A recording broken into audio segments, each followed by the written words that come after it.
are dedicating ourselves today to ensure that your time at Averett will be a special time of growing and discovering or rediscovering who you are and what you want to do with your life. And knowing yourself is perhaps the main goal of higher education.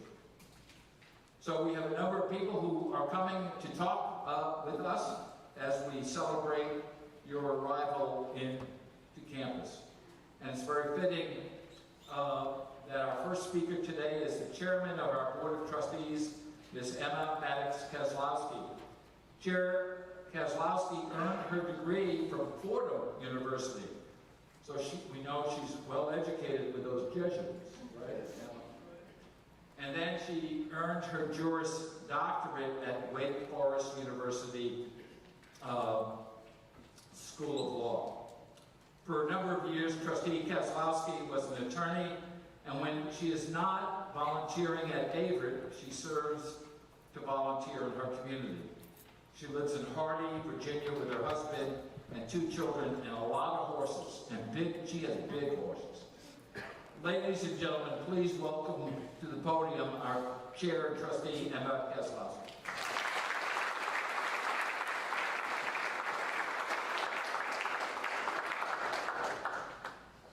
Good morning. I'm here to give greetings and welcome you from the Board of Trustees, and I'm going to do that. But they've set up this podium, and I have this microphone for a short while, and after the last 18 months, I have a few things I'd like to say about this beloved school. So good morning, Averett family, students, faculty, staff, trustees, alumni, and friends. Welcome to a new academic year, and thank you for being here, not just physically, but mentally and emotionally. Ready to begin, ready to grow, and most importantly, ready to act. This morning, we gather not only to mark the beginning of a new academic year, but to acknowledge where we've been and where we're going. Averett has weathered real challenges, and while those challenges are not behind us entirely, our response to them will define who we are. As I offer my thoughts this morning, I'm guided by one idea in particular, a principle we need now more than ever: cultivating a bias toward action. Not action for the sake of motion, but action rooted in courage, in responsibility, and in hope. Action that says we don't wait for the perfect moment, we create it. Action that pushes us beyond plans and progress. Let's be honest, like many private institutions across the country, Averett has faced a significant financial crisis. And while we've made difficult decisions about programs, staffing, and strategy, we've had honest conversations about what sustainability really means for us. And we've asked a lot of our people. We've asked a lot of our faculty, our staff, and our students. But here's what truly matters. In the face of uncertainty, we didn't stand still. We made the choice to act. We restructured academic offerings to better align with what today's students want and tomorrow's employers need. We streamlined operations to ensure every resource is tied directly to student success. We built new partnerships with our community and regional leaders, partnerships that will open doors not just for Averett, but for our students and families we serve. Was it easy? No, not at all. But progress rarely is. And a bias toward action is not about ease, it's about urgency with integrity. It's about doing the hard thing when it's the right thing. It's about moving forward even when the path is not completely clear. That's the culture we are building here at Averett, not just in our boardroom, but in our classrooms, our residence halls, and in every part of campus life. So to our students, don't underestimate your place in this movement. You're not passengers on this journey, you are the co-creators of it. If you're struggling financially or academically, take the first step, speak up, and ask for help. in campus life or student support, be the one to help fill it. If you have an idea, a question, or a concern, act on it. And to our faculty and staff, your strength and creativity during this past year have shown us what's possible. Let's continue to lean into that, to rethink, to reimagine, and to take meaningful steps that push Averett toward a future not just of survival, but of significance. This isn't about moving fast just to move fast. It's about moving forward together with intention, with courage, and with the shared belief that our best days are not behind us, but ahead. So as we stand at this turning point, still healing, still rebuilding, but undeniably moving forward, let us remember that it's not the plans alone that shape our future.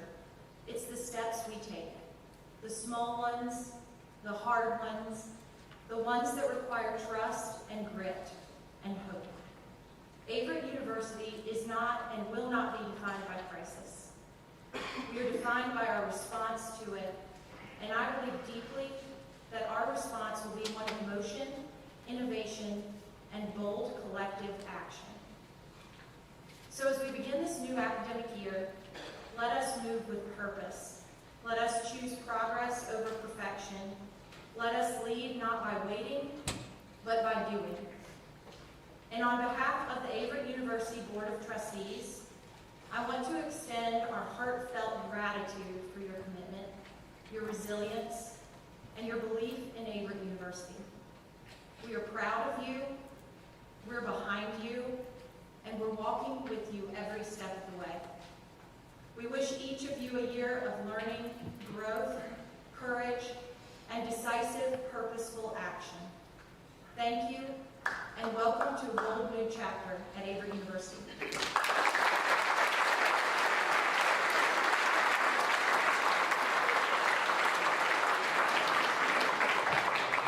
Well, thank you, Emma. You heard her, didn't you? Decisive, purposeful action. We're not participants, we're co-creators. Give us a lot to think about. Chair Kozlowski. I'm now pleased to introduce our Provost, Dr. Julie Brown. Julie, some of you know, just arrived on our campus on August 1st. And her task that we gave her was to lead our academic programs. Julie received her undergraduate degree at the University of Virginia, her master's degree at Longwood University, and her PhD at Old Dominion University. Please join me in welcoming our Provost, Dr. Julie Brown.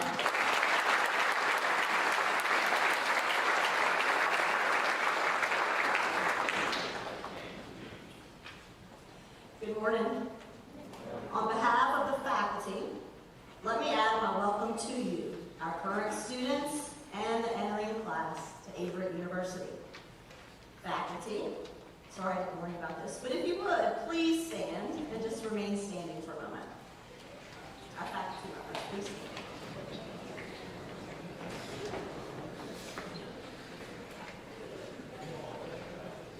These credentialed individuals will be your teachers, mentors, cheerleaders, and when necessary, your advocates pushing you, students, towards excellence. Their academic regalia, which may seem a little formal in our casual age, represents an unbroken tradition stretching back nearly a millennium.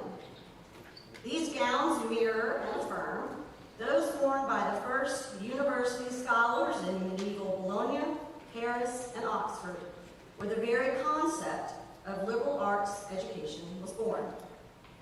This tradition moved through Renaissance academies, Enlightenment salons, and across the Atlantic to shape American higher education. Today, your faculty carry forward this legacy of rigorous inquiry, critical thinking, and the pursuit of truth that has weathered empires, revolutions, and technological transformations. Our goal is that each of you will join this distinguished tradition, wearing similar robes at your own commencement ceremony as newly minted graduates ready to contribute your talents to the world. Your faculty are passionate about their calling as scholar teachers and take your intellectual growth personally. Please join me in a fitting and well-deserved tribute to your faculty.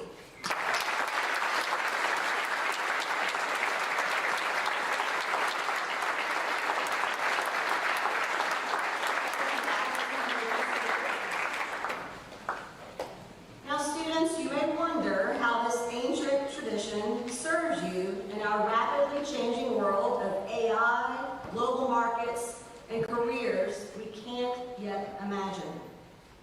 And here's the truth. While technical skills have lifespans measured in years, the capacities that you will develop here at Averett University, effective communication, creative problem solving, ethical reasoning, and the ability to synthesize knowledge across disciplines, these are the skills that make you irreplaceable in any field. The aviation professional who can communicate complex safety protocols clearly, the biologist who understands ethical implications of research, the business leader who understands and grasps historical context. These are tomorrow's innovators and leaders, and many of them are sitting here in this auditorium today. The syllabi you'll receive and the catalog that I know all of you have read cover to cover represent more than course and graduation requirements. They constitute a covenant between the university, the faculty, staff, and you, our students, a mutual commitment to intellectual growth. Your faculty have designed academic experiences not to simply fill your head with facts.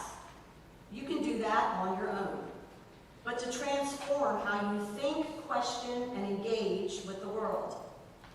This is our promise to you. Challenge us, allow us to challenge you, and together we'll prepare you not just for that first job, but for a lifetime of meaningful contribution to society where you serve and lead as catalysts for positive change. In this same spirit of academic excellence and leadership, I would like to recognize the 37 freshmen who received the Presidential Scholarship. If you are a Presidential Scholar and you're with us today, please stand.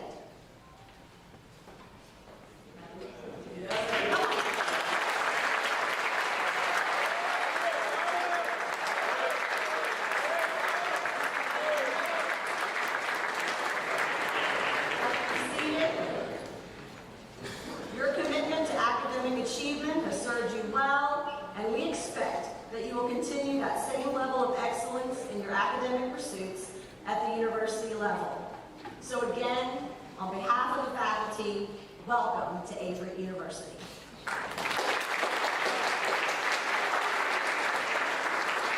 Thank you so much, Dr. Brown. I'm now pleased to introduce our Vice President for Student Engagement, Dr. Benita Mitchell. Dr. Mitchell attended Virginia Commonwealth University, VCU. She did her undergraduate and her master's degree there, and then she went on to earn her PhD at the University of Missouri.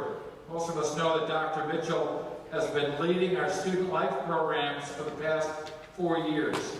She has provided exemplary support and advocacy for our students. Please join me in a loud welcome for Dr. Mitchell.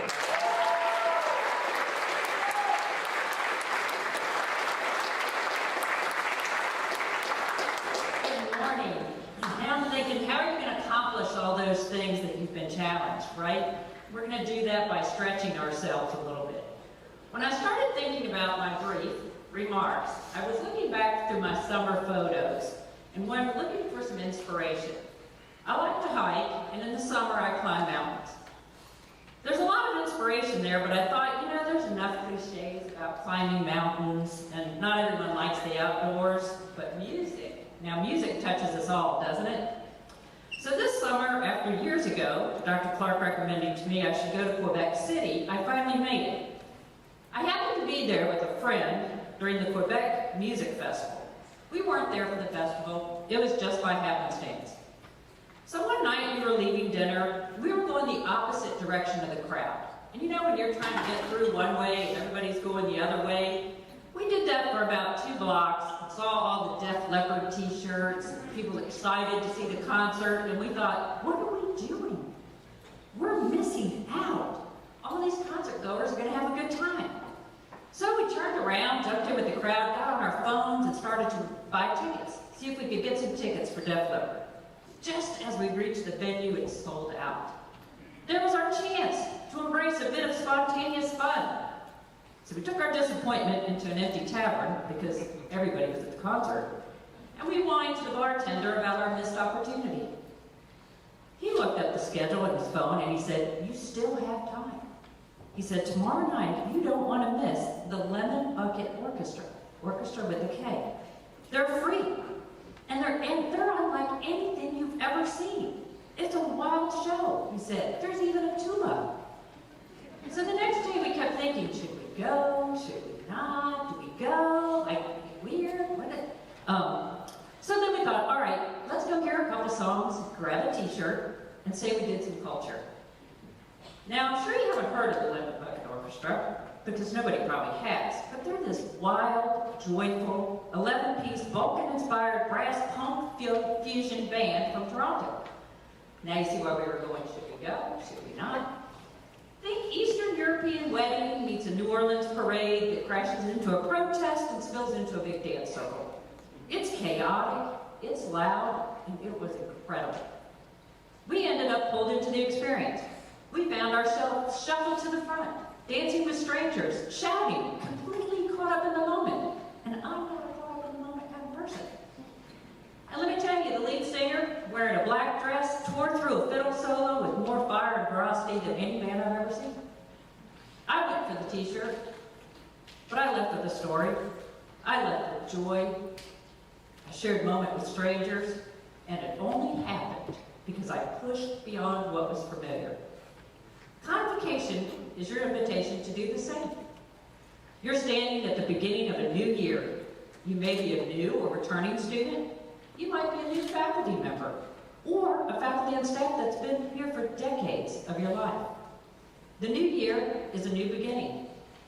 You may have a plan. We all love a good plan. But leave a little room for the unknown, for surprise, for dancing in the crowd. There's energy in the unknown. There's power in risk, and there's joy in challenging yourself, especially when you don't know exactly how it's going to turn out. You never know. You might show up for the t-shirt and leave with something unforgettable. Thank you.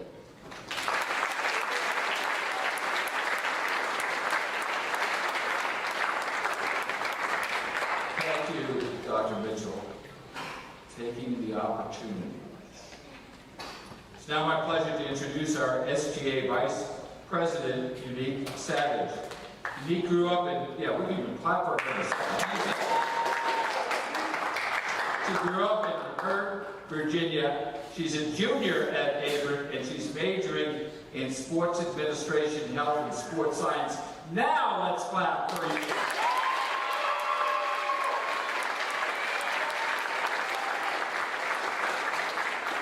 Good morning. My name is Unique Savage, and I'm entering my junior year in sports administration and health sports science with a minor in business.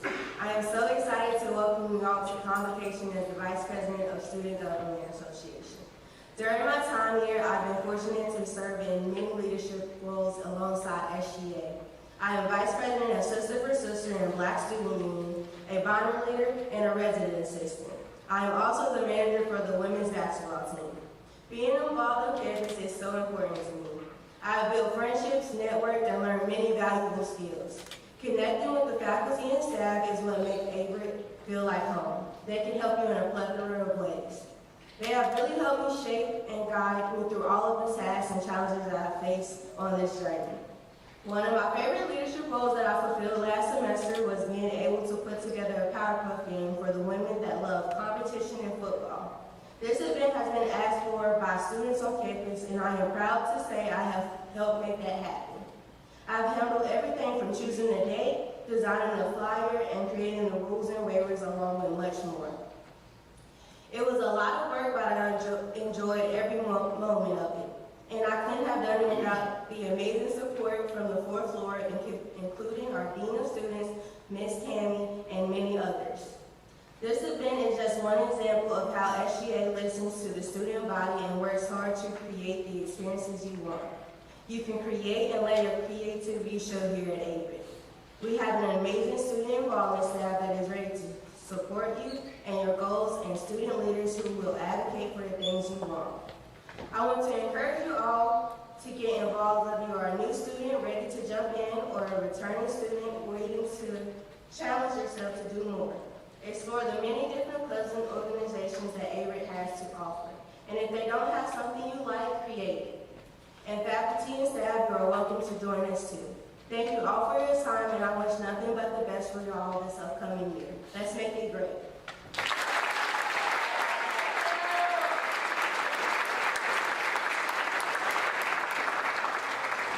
Thank you. You set an example of leadership for all of us.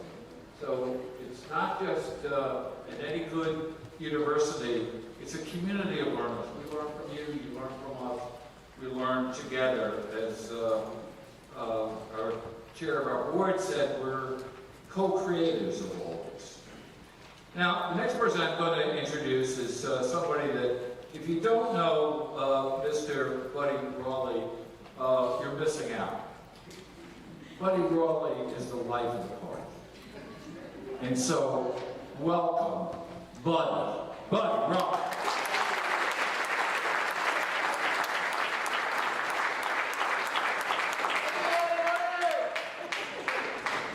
A couple of things come to mind while I'm sitting on stage.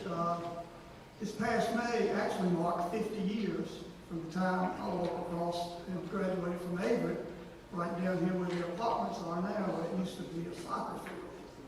And a lot of my friends graduated summa cum laude, and I had the distinct honor of graduating laude. As I walked across that stage, my mama jumped up and said, "Lordy, Lordy, that boy finally finished." Also, just in listening to people talk this morning, do we have a great chairman of the Board of Trustees or not?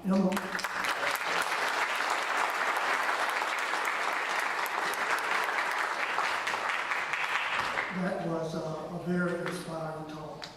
Now I want to talk to you about who you're going to be in 4 years. If you're like me, 6 years. Averett University has 25,418 living alumni. They represent every state in the United States, and they represent over 40 countries around the world. It's a pretty big network. And believe me, I've been able to travel some in Scandinavia where we have a lot of alumni and other places in the world. And boy, they love Averett University. And so you have a great network to fall back on, to ask questions. We're all down in the Alumni Hall. There's a few of us left. We're down in the Alumni Hall, and we would love to meet you. Anytime you want to come by and ask questions, we're always there. And one of the things that we do at Convocation is introduce some of our past alumni. And we like to do it by decades. So we've got 6 decades we want to go back and introduce. And I'm going to ask each one that I call their name if they would stand, please. First, representing the 2020s, this past May, this young lady graduated, Erin Hayes.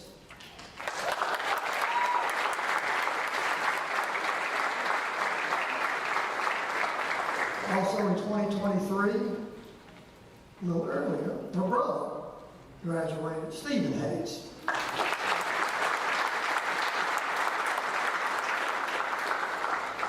Representing the 2010s, Shane Brogdon in 2014.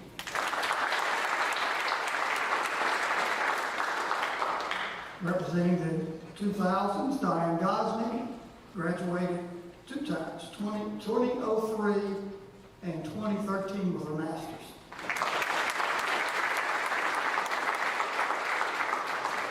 Representing the 1990s, oh, by the way, we've mentioned their last name already, Kim and Dan Hayes, 1992.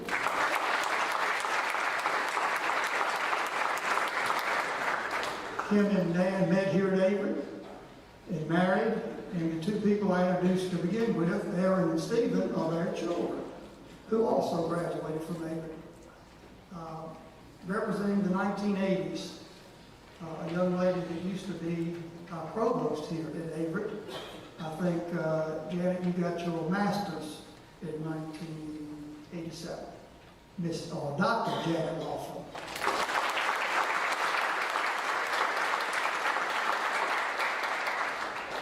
And representing the 1970s, my dear friend and Dr.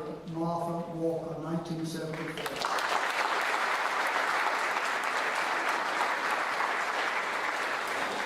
Don't forget, we have a really strong network of alumni. It is a great network to know how to do things, maybe where to find jobs when you finish. We look after each other. Thank you all very much for coming.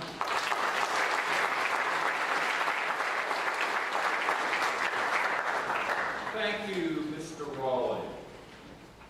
Now, please welcome our Vice President for Enrollment Management, Matt Mann. Matt is a 2008 alum of Averett University. Vice President Mann.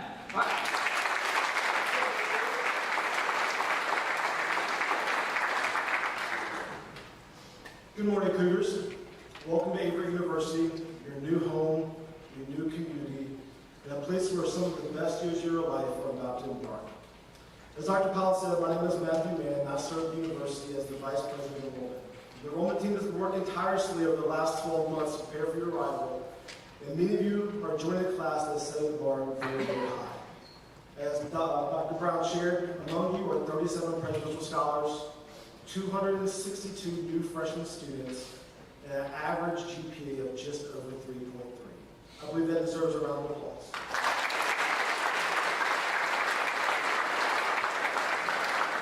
This class is bringing big ambition, and it shows in your favorite programs. Top programs this year for incoming students are aviation, business, computer science, nursing, and health and sports science.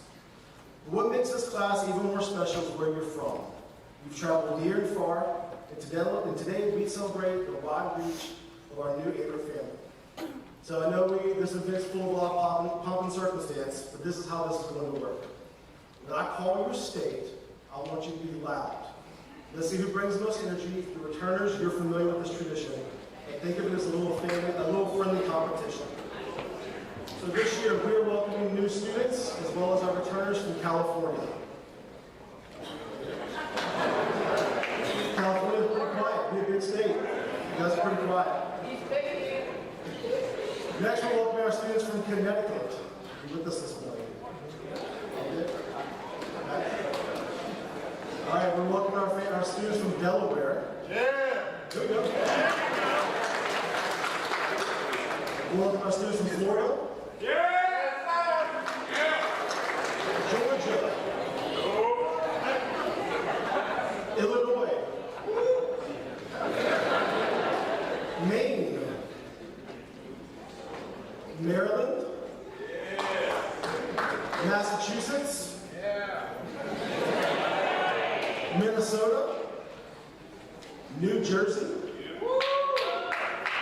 New York, South Carolina, Tennessee, Texas, and now hopefully save the last 3 loudest for last. We welcome all of our international students. Wow. North Carolina. Yeah!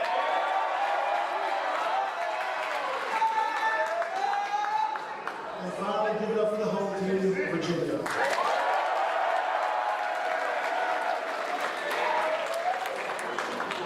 country. No matter where you started on your journey, you're all here together now. You're part of the Averett story, and we're all going to make it unforgettable. So be loud, be proud, and get ready. Welcome to Averett University.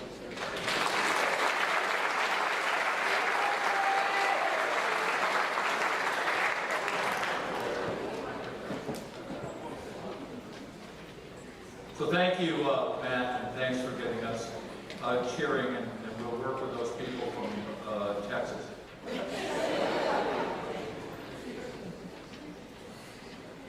You know, when I talk to alumni, I've been here for 4 months. I do talk to alumni, many of them. And they tell me that their time at Averett changed their lives. As you heard today, our alumni went on to raise families, work in careers. Some have become politicians, pilots, teachers, professors. Their bond is Averett, and their bond is to be good people, good citizens of our great nation. That's what we're calling you to do. Wherever you go, whatever you do in life, you will always be a part of Averett University. And Averett will be a part of you. That begins today. You know, at these convocations at the beginning of the year, all throughout the United States, the president, and you can tell the president wears blank, okay? Let's get that straight. So the president comes out and gives everybody some advice. And you've heard some advice today. I'm going to give you mine in a second, just a few things. Your students, be prepared for hard work. Going to the university is not high school. The work is hard. It's supposed to be hard. You know, in our society, only 26% of Americans have baccalaureate degrees. It always shocks me a little bit because in my circle of friends, it's 100%. But not so in society. Be part of that 26% willing to do the work. We know you can do it. Number 2, remember that you're a work in progress and nobody expects perfection as you start out. Perfection will come. It's like any activity you do. You all remember, I hope you can remember, learning how to drive. Those first few times behind the wheel, the road starts and stops. Your parents having a heart attack. Remember that, right? And now it's easy for all of us. Perfection will come. It's like anything else. It gets easier the more you do it. 3, don't be afraid to make mistakes and know when you do. You know, those people that I admire, and I have a lot of heroes. I hope you have heroes in your life, too. People that I greatly admire and I strive to be like. When I really look at their life, they made many mistakes. The difference between them and other people is that they were not done in by their mistakes. They got back up on the horse. They said, I'm going to take this opportunity to learn. And that's what they did. So don't be done in by your mistakes. Number 4, don't dismiss what you don't understand. I think back to my first days going to university. And I had some wonderful professors that made me think differently. And at first I wanted the comfort of the way I saw the world, and I was dismissing some of it. So I started to open up my mind. Our faculty that Dr. Brown appropriately paid tribute to. The faculty are the university. They've heard me say that to them. I'm now saying it to everybody. The reason we're here is because of the faculty. Let them open up your mind. Let them challenge you and challenge what you think today, because you could sacrifice who you are today for somebody new that you could become. 5, try something new. And I've told this story to a lot of the students during the roar. If you haven't heard it, I'm going to tell it again.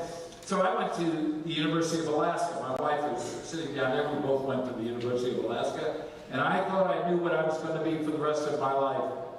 And I had a great advisor who just happened to be a French professor.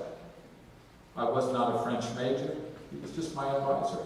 And he looked at me and he said, Mr. Powell, you are a very, very boring person. I said, say what? I didn't say that. I said, excuse me, sir. I'm the straight A student. I got all this math and science, and I'm great. So I said. And he said, no, you need something in your life. He says, I'm going to put you in an art class. And I begged. I said, don't put me in an art class, whatever you do. I'll take anything but art. And he said, no, I'm going to put you in an art class. And he put me in a ceramics class, and I can attest to this. It was a great Professor Stan Zielinski, who was our ceramics teacher, and he opened up my world in ways I never thought could be possible. And not only did I like ceramics, but I took 9 credits of ceramics. And I'm not a ceramicist now. I have an appreciation for it. But I'm a woodworker. And I build things that people don't need. And some that they do, right, Irene? And I would not have been that person if I was not open to do something new. The time is going to go by so fast. You hear all of us old people say that. Because it does. Take something new. It may change your life like it did for me. Number 6, don't forget to work on your spiritual life. Don't forget while you're here to nurture your spiritual self. Whatever your beliefs. Nobody's trying to convince you to be this or be that. God knows we don't do that. And we're not going to do that. But I would ask you and challenge you, what are you living for? What are you doing? What are you doing for your spiritual life? You know, while we're proudly Baptist, we're not here to convert you to baptism, but we're asking you to consider the bigger questions about who we are as a people, why we're on this planet, and what are we living for. Number 7, this is very important, and I promised our librarian I would say it. Go to the library. We have a great library. It is not the library that you might have known in grammar school, in your public library. It is a university library. It is a place for people to come together and share ideas and find resources. And sure, you can do it on your phone. We got all of that. But if you haven't felt the magic of going into a library, come join me. Maybe you get a cup of coffee while you're there, because I understand we have a good coffee bar there. Number 8, act like an adult. You're at the university now. You know what makes somebody an adult is not a birthday. There's no birthday that will make you an adult. Your behavior makes you an adult. So it's time now to put the kid things aside. Don't forget your kid things. Those are great memories. But it's time to be an adult. Act like an adult, and you'll be treated like an adult. Number 9, talk to your faculty. Your faculty are not here just to teach your classes. They're here to help shape you, and the only way that they can do that is that you have to have a relationship. Get to know them, share a meal at Cougar Den, establish a special relationship with your faculty advisor. Read the catalog, as Provost Brown said, and she said it well to us. It's a covenant. Those are the rules. You follow the rules, we follow the rules, you get your degree. About 99% of the problems I've seen as a president, not just here, but in my other places, are people who don't read the catalog.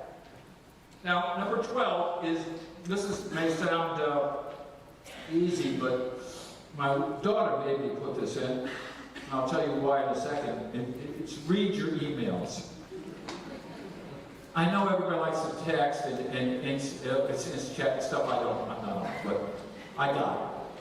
I understand.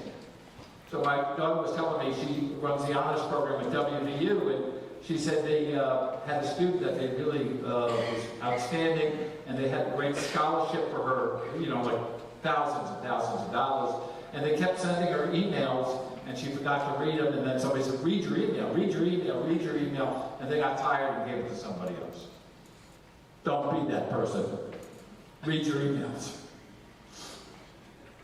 Now, if you ever think about quitting, Averett, and let me tell you, in life, I hope you're going to be like me in some ways. I think about quitting. But here's the issue, don't do it. Those of you who are athletes know about the issue about quitting, and that quitters don't ever win, right? You got to stick with it. So I got this friend, his name is Tom O'Hara. And Tom was the chairman of the board at Mount St. Mary's. He hired me, and he was my chairman for many years, and we're very close friends. Him and his family, and I would do a lot together. So he told me the story that back in 1962, he went to Mount St. Mary's, and he was very lonely, and he couldn't stand it and wanted to go back to New Jersey. And he packed up, and he didn't tell anybody, and he went out to catch the bus. And he ran into a faculty member and said, young man, what are you doing? And he says, I can't take it. Now, he's been there for a few days. I got to go home. And the faculty member said, come with me. Come with me and let me help you. And he got him involved, and Tom became the, right then and there, the manager of our men's basketball program, and he was the manager when they won the national championship, Mount St. Mary's, Division II. Tom went on to go to law school. He went to Georgetown Law. He practiced law for a little bit, but then Prudential saw some spark in him as a young man and said, we're going to make you the head of all of our lobbying in Washington, D.C. And that's what he did. And when you talk to Tom about his success, he's a very, very successful attorney in lobbies. He knows everybody in Washington, D.C. People said the person that was responsible is that person who told me not to quit. Don't quit. You thinking about quitting? You come to my house, 419 West Main Street, and we'll have a talk. Can't promise you that you won't. Okay, here's two other things I gotta say, and then I'll be quiet. Everybody has some homework from me today.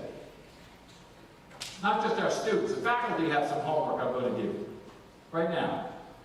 You go home, go back to your dorm, get a postcard, and write your parents a thank you postcard.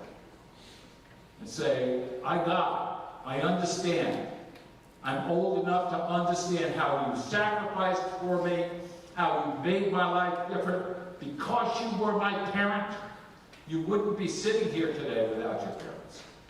So that's my advice. You know, if you write in this postcard, here's what I guarantee you. You write the postcard, and they'll look at it, you know, some fathers have, postcard. But that postcard doesn't get thrown away, does it? I got them in my shoebox. And I'm going to take them to the nursing home with me. And then I'm going to say, look, my kids said thank you. That's your charge. And it's for everyone. Last thing I want to say to you is be safe. We know the realities of coming to college. You can see them on TV, you can see them on TikTok, you can say, oh, we're going to have a party. We know the temptations are there. Alcohol and drugs. Are we talking now? It's serious. So none of us are naive. And if I say, oh, don't do it, I get it. I understand. We've all been around the block. Here's what I'm going to say. Be responsible. Be safe. Be safe as you party on this campus. Be safe when you're out with your friends. Moderation is the key for adults. Moderation is what smart people do. If you've had too much or your friends have, take their keys. I do not want to be the person calling your parents. because something tragic has happened to you. If you're with some group at a party and somebody is falling asleep and you think they've had too much, you do not let them fall asleep. You wake them up and get some help. Be safe. And lastly, I said that was last. Here's the other thing. Do something to help other people.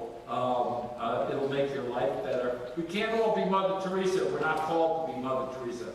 But maybe we can do something to change the world one act at a time. So there you have it. A few bits of advice from me, your president. I hope we'll get to know each other over the next few years. Please come visit with me. I am lonely. So I sit on the porch looking for friends, telling people who walk by, come up and visit. And maybe we'll get to know each other a little bit. My main job is to help you. And so what I would say to you is, may God bless you and your parents and Averett University. Peace be with all of you.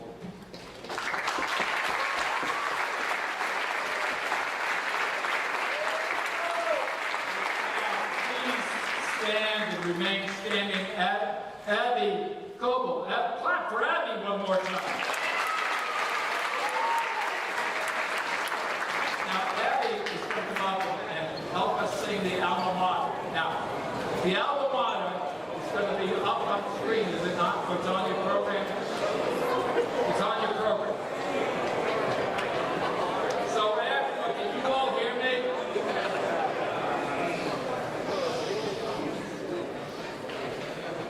Everybody has to at least attempt to sing the alma mater. And Abby's going to lead us. So follow her lead. And then our great chaplain is going to come back to give us a blessing. And then the platform party will lead the exit, followed by the faculty, followed by all of you. And then we're going over to the Cooper Den. Okay? So we're going to sing the alma mater. We're going to say a prayer. We're going to march off, platform, faculty, you. Okay? Welcome, Abby. Abby.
As I share this morning's benediction, very quickly I want to say to you that our benediction is on our Averett University 2025 prayer card, which was the idea of President Powell and designed by our very own Travis Dix.